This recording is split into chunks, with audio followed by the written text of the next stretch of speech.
সবাই বলবে যে আপনি এটা বলতে পারেন কি পারেন না নিয়ে একটা দ্বিধাদ্বন্দ্বে। কেন মানুষ মিনিটের মধ্যে বিশ্বাস করলেন যে জামাতের আমির এই কথাটা বলতে পারেন? বিশ্বাস করেছেন এই কারণে, কারণ আপনি যদি জামাতে ইসলামের মানে গত 1.5 বছরের শুধু অবস্থানগুলো দেখেন, নারীর প্রতি যেটা আপনি বললেন যে সোহরাওয়ার্দী উদ্যানে যে শব্দ দিয়ে নারীকে বলা হচ্ছে, তারা কি কেউ এটাতে কোনো প্রতিবাদ করেছে? ইভেন জামাতে যে নারী উইং আছে তারা কি প্রতিবাদ করেছে? একটা ইসলামিক দল হিসেবে কোরআন শরীফের মতো একটি পবিত্র জিনিস যখন একটি নারী হেনস্থাকারীর বুকে দেওয়া হয়, এই দলটিরই তো সবার আগে করা উচিত ছিল, প্রতিবাদ করা উচিত ছিল, তাই না?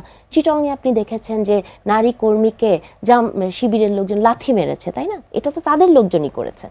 জামাতের এক ধরনের নারীর প্রতি সহিংসতা, নারী বিদ্বেষ বা মা বোন জেন্ডারিং করা, এটা তাদের একটা অভ্যাস। 43% নারী হচ্ছে ওনাদের সমগ্র কর্মীর মধ্যে, যেটা সংখ্যা উনি বললেন প্রায় 1-1.5 কোটি হবে। এই 43%কে আমি, এই 43%কে আপনি, বা এই 43%কে উনি, তাহলে আমাদেরকে ওনারা কি করে রিজেক্ট করবেন? আর যে 7-8 কোটি নারী আছেন তাদেরকে আপনি কিভাবে রিজেক্ট করবেন? এখন তাদের কি কোনো মূল্য নাই?